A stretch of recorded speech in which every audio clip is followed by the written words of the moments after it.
the son took his mother to the high mountain, leaving her to fend for herself because she was old and weak. The old mother's eyes filled with tears as she thought of the fate of the old people on the mountain and her own miserable fate. On an autumn afternoon, the small village at the foot of Fumo Mountain was immersed in a sad yellow sunlight like ashes. The sound of the wind blowing through the old thatched roofs brought with it the smell of dry soil and the cold of the mountains and forests. In the village, people were whispering about a familiar but creepy thing. The season of thin mow is coming again. For many generations, the village believed that when the mother was too old and weak to work anymore, the family had to carry her up the mountain to offer her to the forest god. If they did not do so, people said, the crops would be destroyed, floods would come, epidemics would spread. This fear was passed down through the generations, becoming an invisible chain that no one dared to break. This fear was passed down through the generations, becoming an invisible chain that no one dared to break. Lamb, 23 years old, lost his father at a young age. He has only known one person in his life, his mother, Mrs. Thower. Their house was so poor that the earthen walls were full of cracks, but it was filled with his mother's laughter and the smell of fried rice that she still tried to make for him when it was cold. On winter nights, Lamb often hugged his mother's shoulder and said, "You're grown up now. I will take care of you for the rest of my life."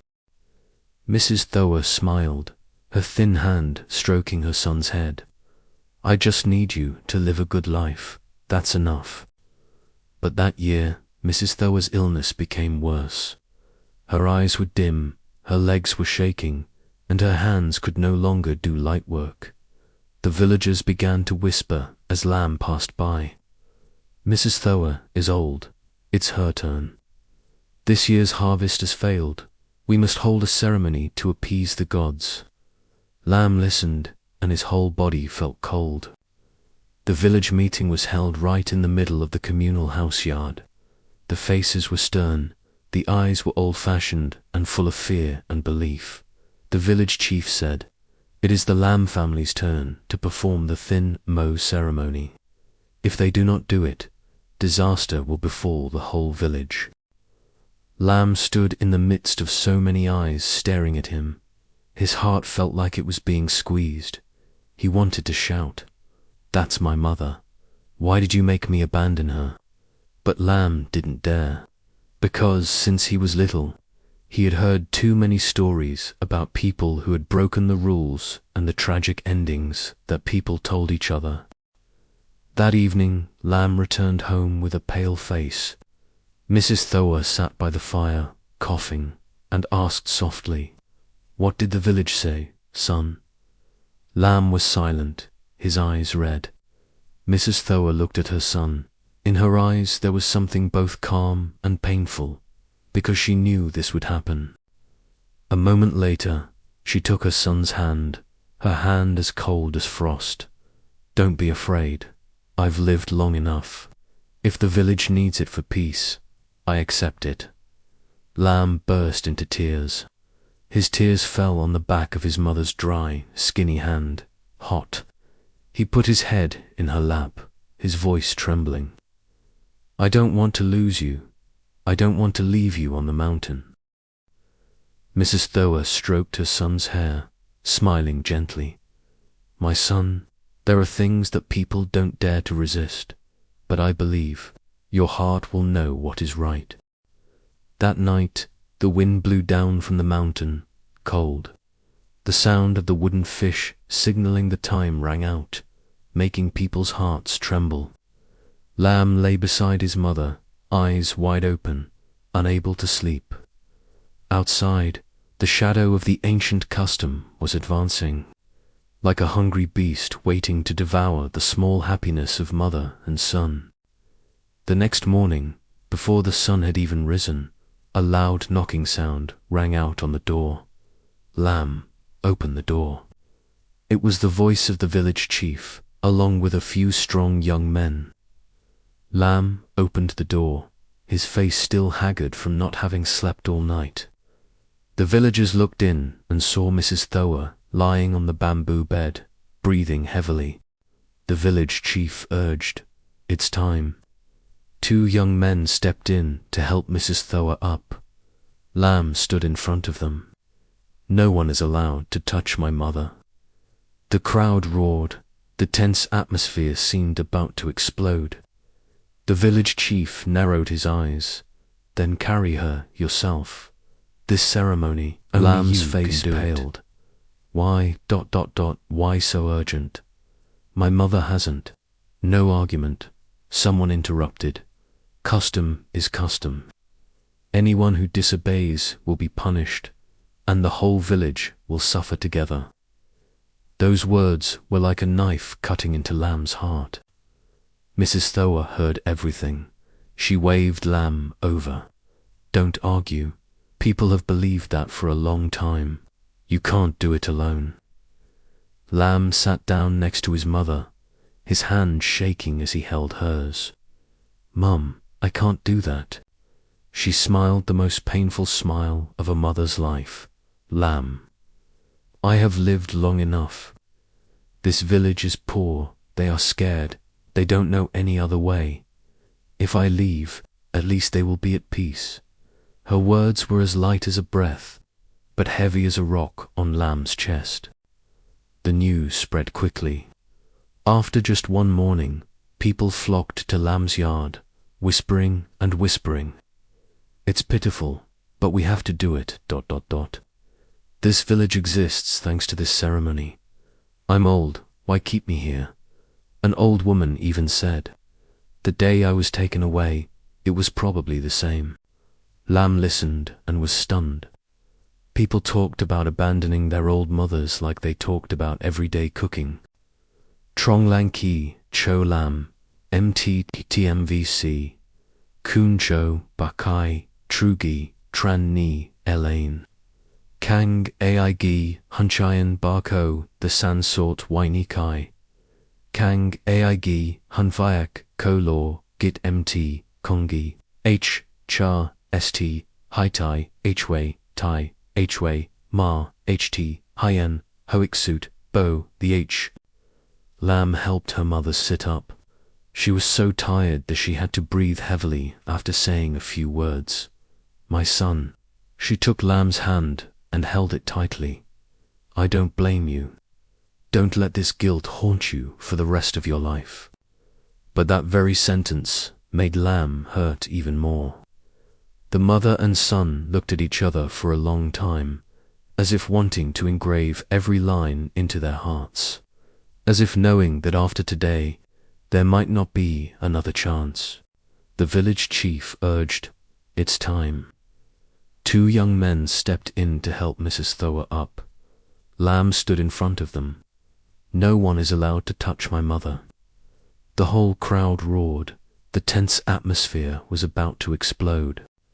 Trong Lang Neo MT, VT Con, Kung Sai, LS Nay, Kukon, MGI, GGC Lam, Lam Naba, DSN, Vao Huang Kung, Anha, Un H&M, BA, Gijung, Go GGTHO, Nkuji, Hyen, Ngoi, MT Giant, Kung, MD, Them MT Lane Kui, Lam G, Lam Kujung, G Bar, NGM, Lan Ling, Mchen, GGN, NGSP, GN, NGC, MGC, MGC, MGC, JT. The village chief narrowed his eyes. "Then carry me yourself. This ceremony, only you can do it." Lin felt like he was cornered. He looked at his mother. She forced herself to nod, her smile gentle but her eyes wet. "Carry me. One last time, Lin." Lin knelt down, letting her lie on his back. His face fell, tears falling and wetting the ground. "On my back is my mother. In front are the mountains. Behind are the customs. And in my heart is a pain that no words can describe." Foggy morning, The road up to Fumo Mountain was slippery because it had rained the night before. Lamb bent down and carried his mother on his back. Mrs. Thoa was frighteningly light as a dry branch, but Lamb felt as if she was carrying the sky. The village stood behind and watched. No one offered condolences. No one dared to advise Lamb to stop, because they believed this is the right thing to do. A belief sown with fear, grown with the blood of mothers. Lamb walked slowly. Each step was like a knife cutting. The cold wind whipped at his face. The sound of the forest birds was hoarse, like the lamentation of souls left behind in the past. Mrs. Thoa saw her child shivering from the cold wind and asked softly, "Are you tired?" Lamb answered with a choked voice, "No, no, Mum." She gently placed her thin hand on her child's shoulder. "If only I were a little stronger, I could walk by myself." Lamb stopped in the middle of the road, tears falling on the mud. "Don't say that, Mom, don't say that." Silence fell. There was only the sound of the cold wind and Mrs. Thoa's weak breathing. After a while, Lamb heard a small cracking sound behind him. He turned around and saw his mother reaching out to gently break a branch by the roadside, then letting it fall. "What are you doing, Mum?" Lamb asked. A child's arms hugged her mother's legs when she was little. Now it was the arms that led her to her death. Lamb continued walking, but the more he walked, the greater the torment. Memories flashed through his mind. Mother braving the rain to pick up rice, to cook rice for him. Mother staying up all night to turn over fever-reducing herbs when he was seriously ill. Mother starving herself to give him her last bowl of rice. And yet now, he was the one who led her to death. "You can stop." A voice in Lamb's heart said, "You can save your mother. Just turn around." But the fear of tradition, the fear of the whole village hating you, the fear of threats from generations, are tying him down. He feels like a sinner forced into a path of sin that he cannot escape. Raindrops fell on Lamb's forehead, then heavier, then pouring down. Mrs. Thoa coughed softly, her whole body shivering. Lamb stopped, took the cloth the villagers gave him to cover his mother's back. "Just bear with the cold a little longer. It's almost here." Near the last slope, Mrs. Thoa gasped, her voice as thin as a thread. "My child, if there is a next life, I still want to be your mother, as long as it is not in this village." Lamb was startled. His legs gave way in the middle of the road. I'm sorry, Mum. I'm so unfilial." She raised her hand to touch her son's cheek, trembling. "No, you are not unfilial. You are just bound by the fear that they instilled in you since you were little. I understand. I have never blamed you." That sentence was like a knife stabbing straight into Lamb's heart. It was raining heavily. The strong wind blew the trees to the side. Lamb continued walking up the last slope. His tears mixed with the rain to the point where he couldn't tell which was rain and which was crying. Ahead was the mountain top, the place people called the forest mouth. There Lamb would have to put his mother down. There the fates of mother and son would diverge. It was pouring rain. Lamb, his whole body wet and cold, walked to the land that people called the forest mouth, where the old mothers were left according to village custom. The space here was creepy. Giant tree roots covered with green moss. The ground was damp, the rocks were cold, the wind howled in gusts like a mournful cry. Lamb stood there, his legs trembling, his heart felt like someone was squeezing it. Since childhood, Lamb had heard, this is where the forest god comes to receive offerings. The old people who are left behind will be taken to the other world by the god. If they do not offer, the god will be angry. But when he stood in front of this place with his own eyes, Lamb only saw coldness and desolation. There were no gods, only the endless deep forest and darkness that swallowed everything. Lamb knelt down and gently lowered his mother onto a mossy rock. His mother's back touched the ground, so cold that she shivered slightly. Lamb reached out to cover his mother with the cloth, but his hands were shaking so much that he could not hold the edge of the cloth. Lamb, Mrs. Thower's voice was as thin as mist. You have worked hard. Lamb did not dare to look into his mother's eyes. He was afraid. If he looked, he would kneel down and beg his mother to come back, would hug her and run away from this cruel custom. But behind his back, he knew the whole village was waiting for him to do the right thing. The rain gradually eased. The wind blew harder, whistling through the trees like a wailing sound. Mrs. Thower took her son's hand.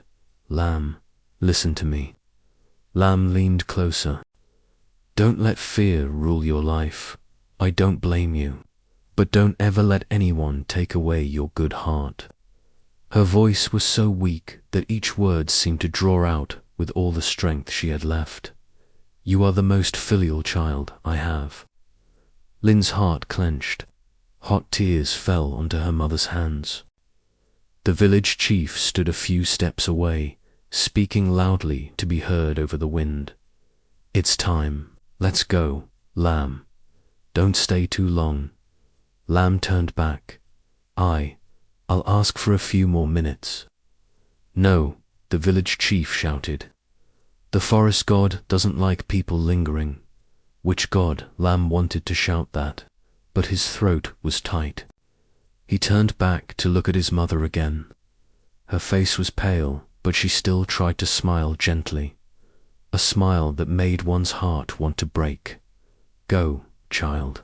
Don't let them blame you. Don't let them make things difficult for you. Lamb burst into tears. I don't want to leave you, Mother.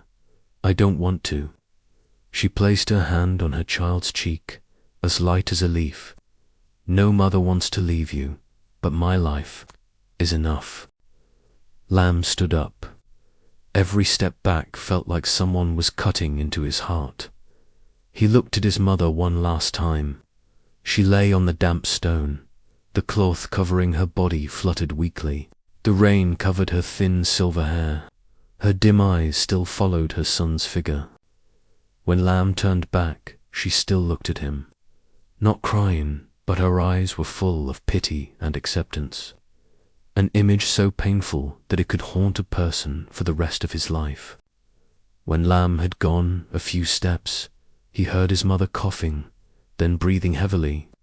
He clenched his fists, trying to keep going, because he was filled with fear of being punished by the village. But with each step, his heart screamed, "Come back, save Mum, don't leave Mum behind," until the rain completely obscured Mrs. Thower's figure. Lamb stopped. His legs were shaking so much that he could not stand. He wanted to turn back. He wanted to run back to hug his mother. But the village chief shouted from afar, "Let's go. Don't look back. Whoever looks back will be in trouble." But Lamb ignored it. He turned back to his mother. As he ran, tears streamed down his cheeks. Taro shouted in the mist, "I won't take you. I won't give you to the mountains. I don't want to be Mother wept silently on his back for the first time in years. The branches she had broken to mark the path now became the path that would take them home, as if fate itself was smiling. Halfway down the mountain, Taro stopped to catch his breath. His mother's breathing was getting weaker and weaker. But for the first time in his life, Lamb felt he was living by his conscience, not by the law. As Lamb carried his mother down the mountain, the sound of a gong suddenly rang out from the village. The sound pierced deep into his heart. Each sound seemed to be beating out the sins of those who dared to defy the laws of their ancestors. The villagers poured into the streets. and the voices of gossip rose. He dared to bring his mother back. He broke the sacred law. If everyone followed him, what would be left of this village? Lin hugged his mother tighter. The village chief, a stern old man with a long silver beard, leaned on a stick and walked forward. His eyes were as sharp as knives. "Lin," he said, "do you know what you just did?" Lin was silent. Sweat and tears mixed together. The village chief pointed at his mother. "People over 70 must be sent to the mountains. That is a long-standing village custom. If you go back, you will be going against your ancestors." Lin trembled but replied, "I just want to keep my mother. I cannot do that to her."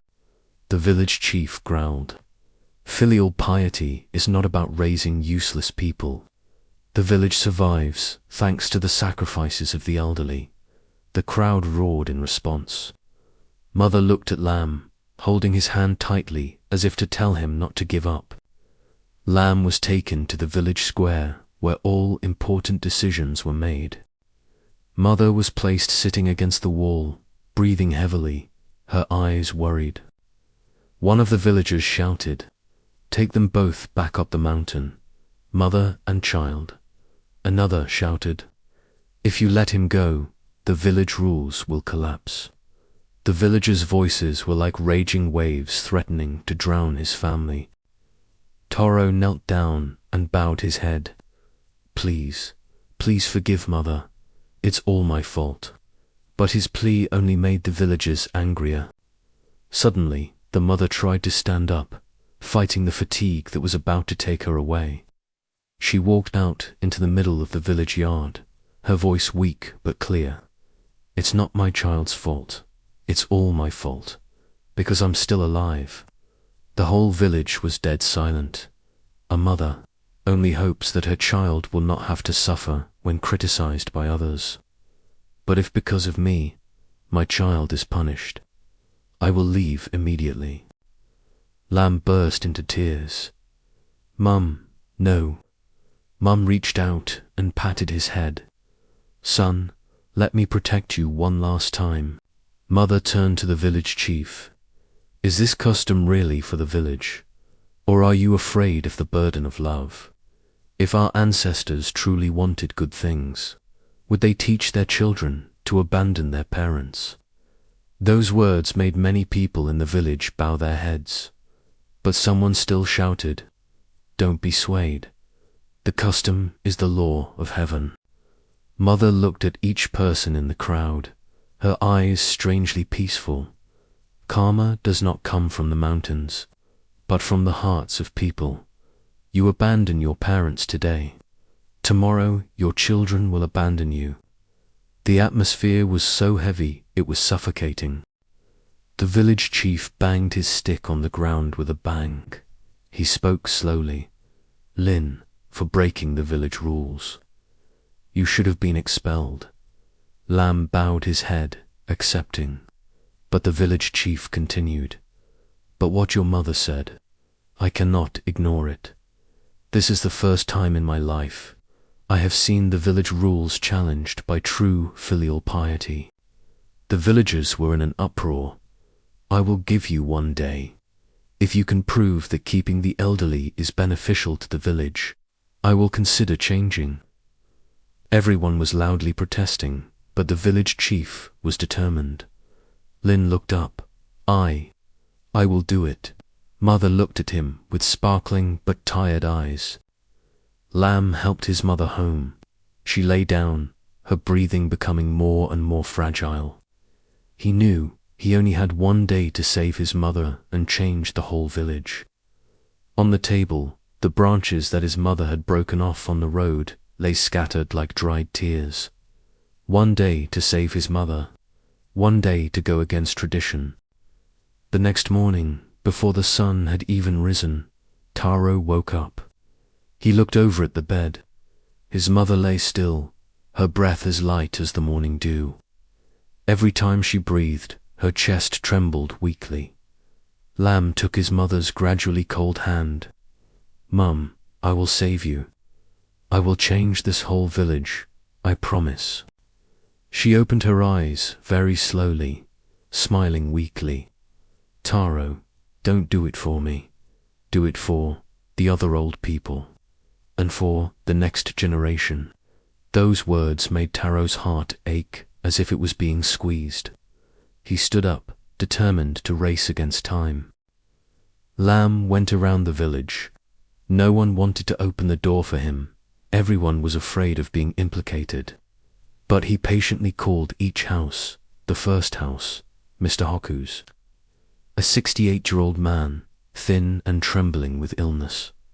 His son said, "My father is almost 70. I dare not let him live any longer." "It is a pity," Lam replied. "If Mr. Haku were also sent to the mountain in 2 years, would you really be happy?" The man bowed his head, his hands clenched, but he did not dare answer. Lam went to Mizu's house, a woman who lost her husband early. She was taking care of her elderly mother. She said, her voice trembling, "Lam, I know you love your mother. I also want to keep her, but if I do that, the whole village will isolate me." Lam replied, "Are you willing to be isolated alone, or are you willing to lose your mother forever?" Mizu's tears fell onto her old shirt. Lam continued walking. The old people looked at him with eyes, longing, fear, resignation, hope, but not daring to believe. No one dared to stand by him. Everyone was afraid of the tradition of killing their own children if they resisted. The more Lam walked, the heavier the burden he felt. When they reached the last house, a 9-year-old child ran out to hold Lam's shirt. "Brother Lam, people said you would be chased out of the village. If you were chased out, would you still be able to take care of your mother?" Lam choked up, then knelt down and looked at the child. "If I grow up, ... would I dare to abandon my mother?" The child shook his head vigorously. "No, I love my mother." In the afternoon, Lam used the drum to announce the village, something only those with the right to do. The drum beat echoed everywhere, surprising and angering the villagers. "Lam, have you found any reason to change the village rules?" Lam took a deep breath. Then he stood in front of the whole village. Not one reason, but hundreds of reasons. He pointed to the old people sitting shivering in the corner of the yard. "They are our fathers, our mothers, the ones who taught us how to hold hoes and axes. If they are useless, then what are we?" The crowd was dead silent. Lam continued, "Are you afraid of the burden? Afraid of taking care of them? Or afraid of karma coming back to you?" The village chief banged his stick on the ground. "Shut up. Village customs exist to protect the future." Lam looked straight at him. "So, can sacrificing family ties really protect the future?" Many people bowed their heads. A few women secretly wiped away their tears. A few men were embarrassed, looking at their elderly parents. Lam held up the branches his mother broke along the road. "Here, these are the signs my mother left behind. Not to find a way for her to live, but to help me find a way back." He choked up. "We left our parents in the mountains, but our parents still found a way to bring us back." A wave of emotion spread through the crowd. For the first time in many generations, someone dared to speak the truth that everyone was afraid of. The village chief looked at Lin for a long time. His eyes were no longer filled with anger, but also with uncertainty. Finally, he said, "I need to think." The villagers dispersed in heavy silence. The afternoon sky cast golden shadows on the country road. Lam hurried home. Mother was still lying on the bed. Her breathing was so weak that it almost disappeared. Lam rushed into the house. Mother lay there, her eyes slightly closed, her breath like a thin mist. "Mum, Mum." Lamb took her hand and shook it gently. Her hand was cold. In that moment, Taro felt like he had fallen into a bottomless abyss. All his efforts all day, all his hopes, all the words he had said to the villagers. He would lose his mother before anything could change. "Mum, don't leave me. I still haven't saved you." After a long while, Mum opened her eyes slightly. A tired smile appeared on her haggard face. "Lin, you're back." Lin burst into tears like a child. "Mum, don't say any more. I'll bring the doctor." Mum shook her head weakly. "No, I know. We don't have much time left." Lin was stunned. His heart felt like it was being squeezed painfully. "I just want to see you. One last time." Mother pulled Lamb closer, her breath ragged. "Lamb, if the village doesn't change, don't hate them. You just need to. Keep your heart like today." Her voice trembled. "Filial piety isn't something others teach, but something your heart chooses." Lamb squeezed her mother's hand. "Don't say it like you're leaving. I can do it. I'll change the whole village. Mother smiled. "I believe in you." Footsteps echoed outside the door. The village chief and several elders entered. Taro turned around, his eyes as tense as a bowstring. The village chief looked at Taro's mother dying. His eyes wavered slightly. "Taro," he said slowly, "we have discussed it all day. You are right. This sacrifice has gone on too long." Taro's eyes widened. "I have decided to abolish the practice of leaving the elderly to the mountains. From today, the elderly will live out their lives, be cared for, and be respected." The news was like a gust of wind blowing away the fog of many generations. The elders burst into tears. Children hugged their parents. Women knelt down to thank them. A man shouted, "Finally, my son will not have to carry me up the mountain anymore." An old woman trembled. "Our ancestors will love us, because we know how to love each other." The atmosphere was filled with emotion, but mixed with regret. Taro turned to his mother. "Mother, I did it. Do you hear me? The village will not abandon the elderly anymore." Mother opened her eyes. Her smile was very light, but beautiful like the moonlight at the end of the season. "Taro, you saved not only me, but many generations." Taro's tears fell like rain. He hugged his mother tightly. Mother whispered now, "I can rest assured I'm gone." Lin was startled. "No, Mom, I need you. I haven't." But Mother placed a finger on his lips, as light as a breeze. "Lin, I've been here long enough, just to wait for you to become a filial son." And then her hand dropped. Her breathing stopped. No screams, no pain, just a peaceful passing in the arms of her son. Lamb hugged his mother and screamed in the twilight. "Mummy!" That scream echoed up the mountain, down the village, as if calling the whole world to witness the pain and love of a child. The villagers bowed their heads. For the first time they understood what it was like to lose their parents. An old woman said in tears, "Our village owes them so much." The funeral was simple. The villagers saw her off as someone who had changed their fate. In front of his mother's grave, Dai erected a small stele engraved with the words, "Where love exists, all bad customs will disappear." The story spread to every house, every village. From then on, no one had to go up the mountain in fear. The generational wound was healed by filial piety and the courage of a son.